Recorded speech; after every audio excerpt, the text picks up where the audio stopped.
If the world feels too loud today, you're in the right place. Let the sound of rain and a gentle voice help you drift off. Subscribe if calm moments like this matter to you. What time do you usually start listening? I was 8 the first time the birds forgot how to fly. That's how my grandfather told it anyway. He said it in the same tone he used when talking about the year the apples refused to ripen, or the Sunday when the church bell rang by itself quietly, without drama, like something that just happened. I'd been sick that week. The kind of small sickness children carry like secret treasure. Just enough of a fever to stay home, but not enough to stop me from wondering what the rest of the world was doing. I remember the kitchen in his old house, warm, dark wood panels, the slow rhythm of boiling water, the faint smell of dried herbs tucked above the sink. I sat wrapped in a blanket on the little bench by the window, forehead warm, eyes a little too big for my face. And that morning, there they were, birds, not flying, just standing. On rooftops, on power lines, on the fence behind the garden, still watching. One of them paced along the edge of the windowsill, as if measuring the glass. I thought maybe they were cold, or confused. But Grandpa only nodded when I pointed. Sometimes, he said, they stop to listen. To what? I asked. To us, he said. But not our words. What's under them? I wasn't sure what he meant. I don't think I understood most of what he said at that age, but it always sounded true.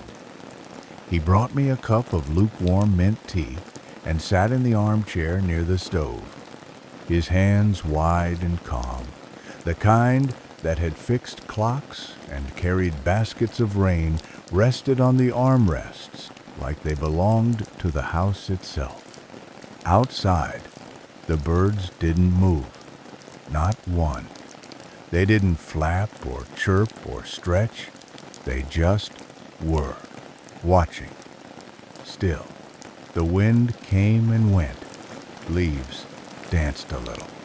The world moved around them, but they stayed all day. That night I asked him again before falling asleep, why did they stop? And he said, in that low voice that made the walls lean in, every now and then, even the sky forgets what it's for. Then he touched my forehead, checked my temperature, and left the lamp on. And outside, in the soft dark, a single bird sat on the windowsill, facing in, as if waiting, as if it too had something to remember. The next morning, the fever had mostly faded, but the hush in the air hadn't. I remember the stillness like weight, not heavy, not threatening, just present, like the kind of silence that comes after a question you're not sure how to answer. I pulled the blanket around my shoulders and padded into the kitchen. Grandpa was already at the stove, humming some old melody I'd never heard anywhere else but in that house. He moved like he always did, slow, certain, like each motion had been done 1,000 times before and still mattered. But the radio was off. That was the first thing I noticed. In that kitchen, the little cream-colored radio above the fridge was always on playing folk songs, news in too fast voices, market reports for things we didn't buy. But that morning, nothing. Just the kettle whispering and the soft creak of the floorboards under my feet. "Radio's off," I said. Grandpa nodded. "Not today." I waited, but he didn't explain. Outside the window, the same thing. Birds, still not flying. Perched on telephone wires, chimneys, gates, some on the ground now walking. Slow, with those strange head-tilting movements like they were listening for footsteps inside the earth. When we went to the bakery, just a quick walk down the lane, no one mentioned them. Not Mrs. Linka behind the counter, not the old men sipping coffee outside. People waved, said hello, commented on the weather, but their eyes slid past the rooftops, like they couldn't see them, or chose not to. One boy, Tomas, about my age, looked at me and said quietly, "They're everywhere, aren't they?" Then his mother pulled him by the sleeve and told him not to be silly. Grandpa didn't greet anyone that morning.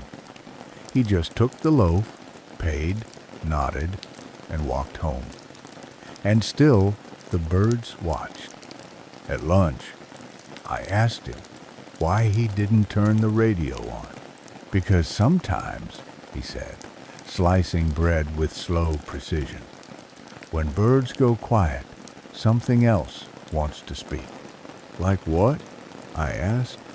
He looked up, not at me, but past me, like he was checking a clock that wasn't on the wall. "Memories, mostly. The kind we try to keep asleep." The rest of the day passed in a strange rhythm.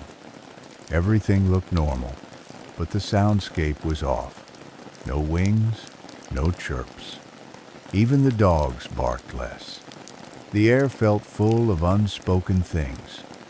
That night, as I lay in bed, the lamp off, the window open, I heard a sound so soft, I almost thought I dreamed it.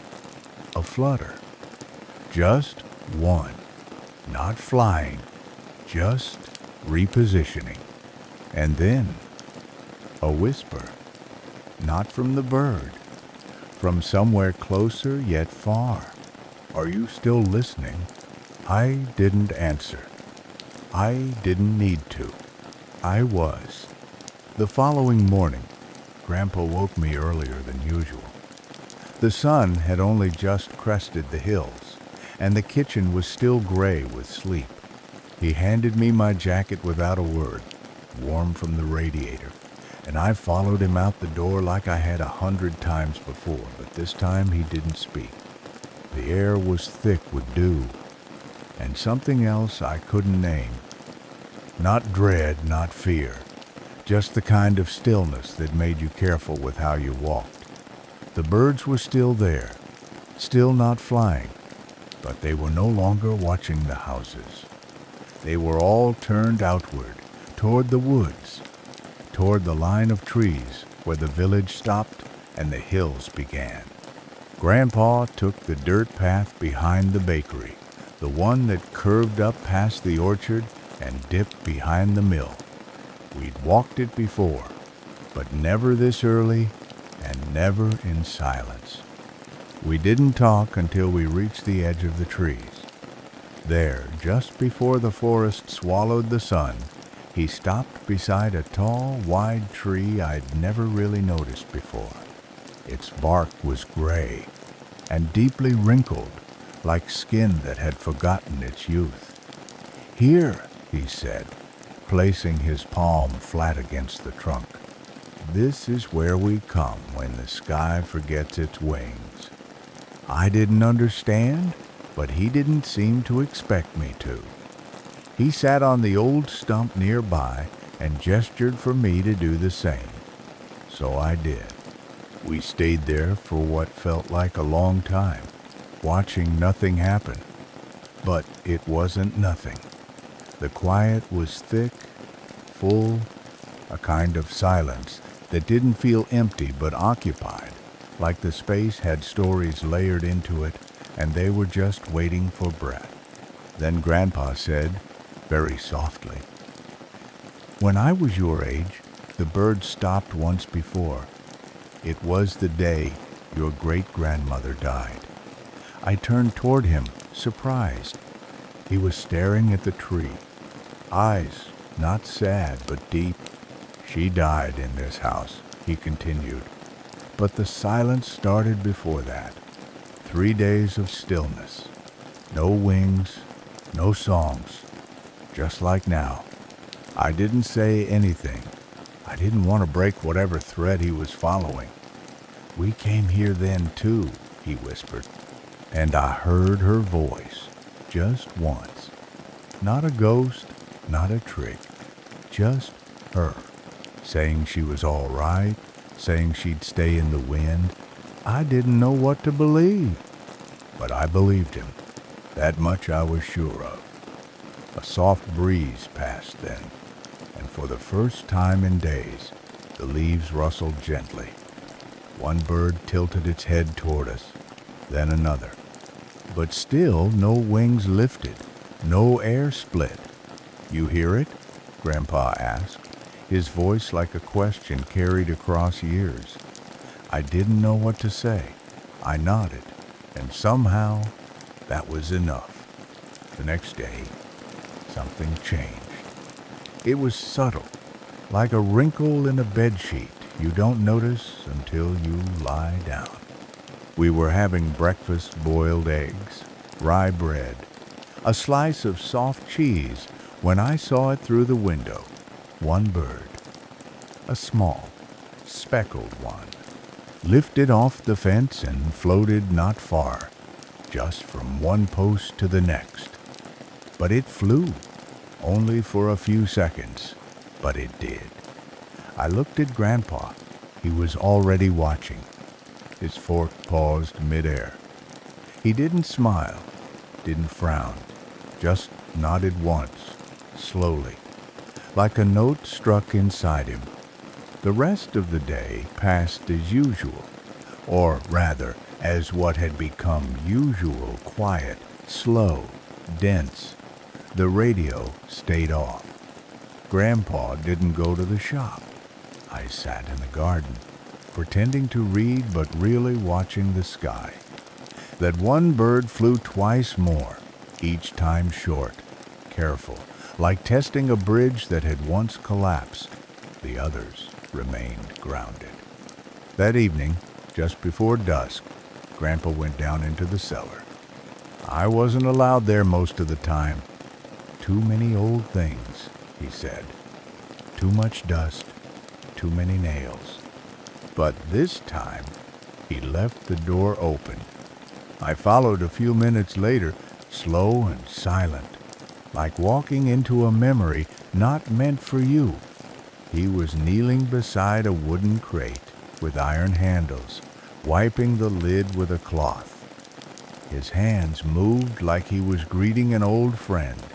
I haven't touched this since the last time the birds returned, he said, not looking at me. The crate was heavy-looking, worn smooth in places by years of not being opened. I stood nearby, not speaking. The air in the cellar smelled of earth and stories. Do you know, he continued, that some people think silence is empty? He glanced at me, brief but sharp. It isn't. Silence is just a room we're scared to enter. He opened the crate. Inside were several small items. A scarf, yellowed letters tied with a string, a harmonica, an old pair of glasses, and one single feather, long and white, resting on a square of dark velvet. He lifted the feather carefully, like it might dissolve. She left this here, he whispered, not as a gift, not as a clue, just as a promise. I didn't ask who she was.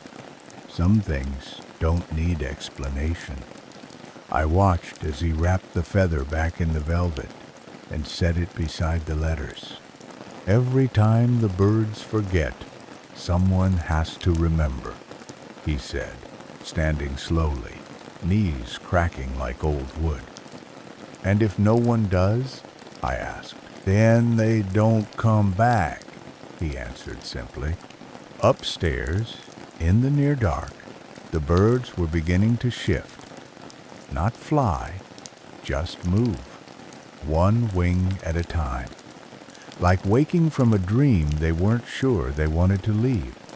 He didn't say where we were going, just that I should wear good shoes and bring the scarf with the hole in it, the one my grandmother had knitted with the lopsided ends. The path was unfamiliar at first, then became one of those old trails you realize you've seen in dreams. Dry grass brushing your calves, two parallel lines in the dirt where carts once rolled, air holding the scent of nettles and bark. Grandpa didn't talk much, but he hummed again, same old melody, like a soft thread weaving through the tall grass. After a while, we reached a small clearing just beyond the forgotten orchard, where the apple trees still leaned like they remembered too much. In the center stood 3 stone benches, uneven, time-worn, and behind them, a kind of shallow amphitheater in the hill, made of dirt and moss and years. This is where people came when they needed to say things no one was ready to hear, Grandpa said, settling onto one of the stones.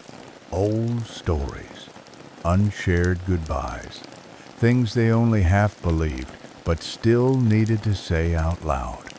He pulled from his coat pocket a small wooden whistle, not for music, just a single note.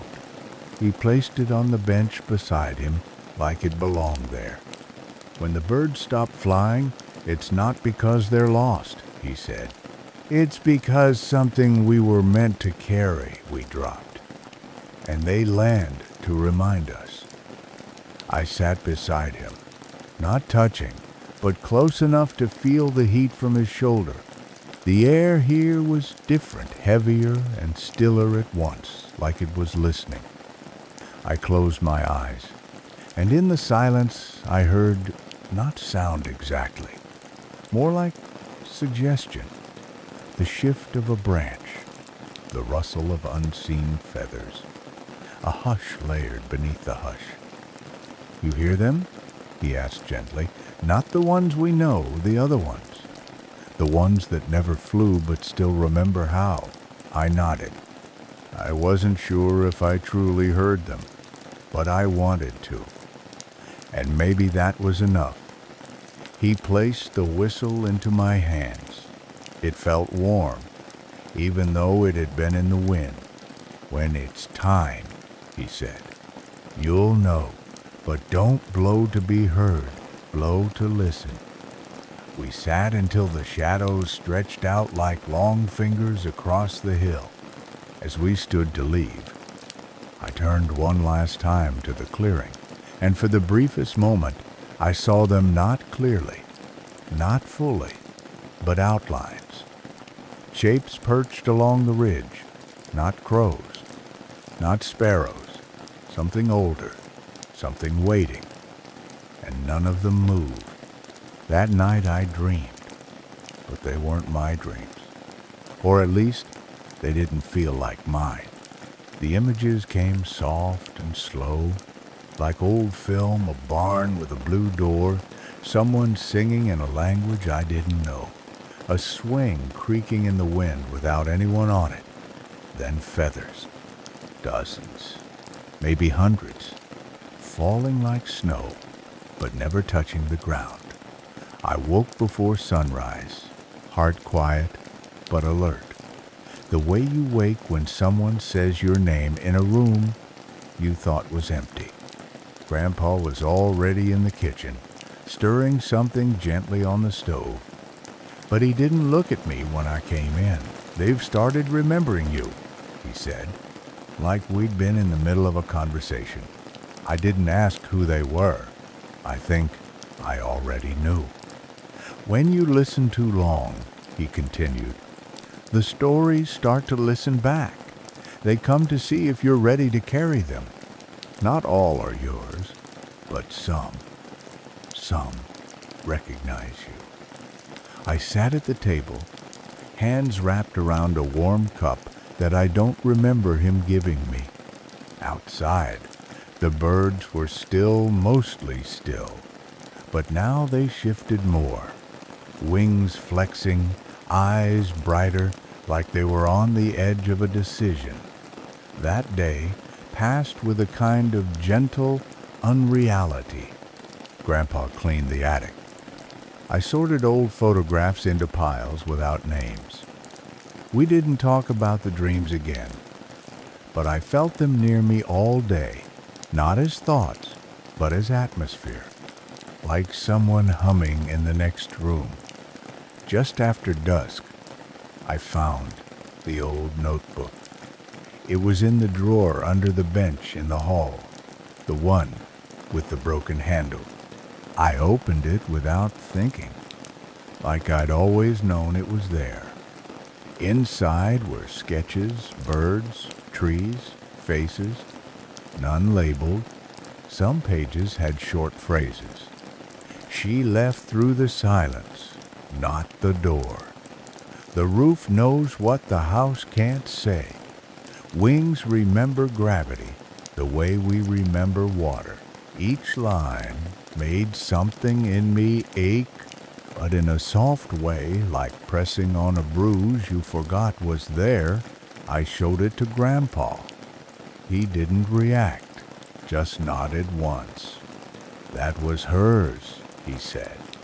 Your grandmother. She listened the way trees do. I didn't know her. She'd passed when I was small, but the notebook felt like she'd been waiting for someone to notice. The bird stayed grounded the year she died too, he added, almost to himself, and the year she was born. I didn't ask why. There was a rhythm to his truths that didn't need logic, only time. That night, the dream came back, but this time, I was in it, standing in the clearing from before, surrounded by birds that didn't fly but watched.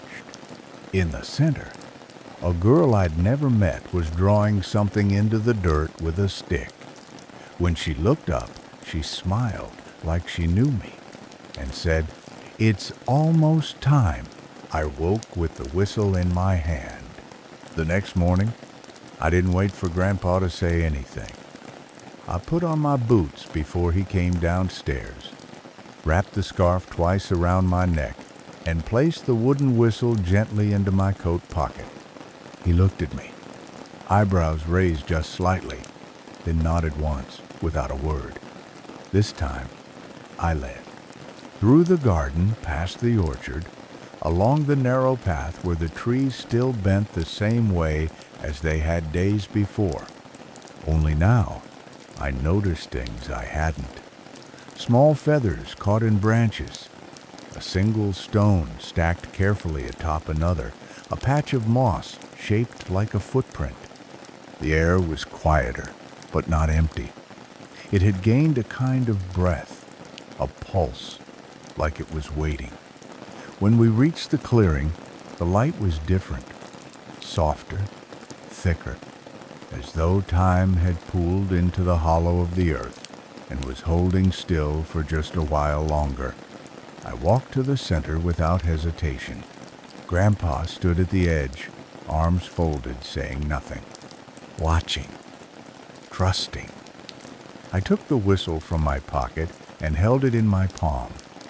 It didn't feel like wood anymore. It felt like memory, like everything I hadn't said out loud. I lifted it to my lips and waited. Not for a signal, not for permission, just for the moment to become itself. Then I blew one soft note, not sharp, not loud, just enough. The sound floated out into the clearing and seemed to hang there, unblinking. Then movement, not just one, all of them. The birds that had been perched silently along the tree line lifted their heads in unison. Wings shifted, eyes blinked. Not flight, not yet, but awakening. Recognition. One by one, they tilted forward, feathers bristling slightly, chests rising. And then a sound not the whistle, not bird song, something older. A rustle, a breath that did not belong to me. a voice that wasn't spoken, and yet I heard it clearly. Now you remember us. I didn't know if it came from the trees or the ground or somewhere deeper, but it was real. It echoed without echoing. Grandpa walked forward then, slow and steady, like a man crossing into a story he'd only ever told. He didn't speak to me, but to the clearing itself. "We've held your silence long enough," he said. "He can carry it now." The wind picked up. Not cold, not cruel, just full. I felt something lift from inside me, not sadness, not fear. A name I hadn't known I'd forgotten. A feeling I hadn't had since before I could remember. Around us, the birds began to stir. Wings stretched wide, talons flexed, eyes brighter than I'd ever seen them. One of them, the small speckled one from the fence, took to the air. Not high, just enough to circle the clearing once, then land again, gently, as if saying, "Yes, almost time." The next morning, they flew. Not all at once, not in some grand exodus or loud flurry of feathers, just one at a time, as if remembering how it was done. I watched from the kitchen window, toast untouched, tea going cold. The first bird, the speckled one, took off from the garden fence, circled twice above the orchard, and vanished into the sky like it had never forgotten anything at all. Then another and another. Slow, steady, quiet. No chirping, no calls, just flight. Grandpa didn't say anything at first. He stood by the door, arms crossed, gazed somewhere between the trees and the clouds. Finally, he murmured, "They're not leaving us. They're taking something with them." I didn't ask what. I think I knew. The silence, the waiting, the questions that had no shape. He poured himself coffee, took a sip, and added, "They carry what we can't hold anymore. They always have." That afternoon I found the notebook again, but this time there was a new line, one that hadn't been there before, in the same soft handwriting. "The sky only forgets for those who stop looking up." I showed Grandpa. He nodded, not surprised. "She always knew when to speak," he said. I placed the whistle on the windowsill beside the radio, which we still hadn't turned back on, and I sat in the quiet, not waiting, just being, because that's what it felt like now. Like the stillness had turned into presence, and the absence had made space for something else. I don't remember exactly when the last bird flew. There wasn't a moment that marked it. I just know that sometime between afternoon and dusk, the garden was empty, and the sky had softened into that golden blur that makes you want to believe in everything again. Grandpa leaned back in his chair, eyes closed, sun on his face, and said only, "That's enough for now." And it was. That evening, I went to bed without a lamp, the window cracked open, the room full of the hush that now felt like home. I didn't dream. Or maybe I did, but I didn't need to remember it, because some things aren't meant to be held, just witnessed and shared. Like feathers on the breeze, like silence after the storm, like the moment before the next story begins.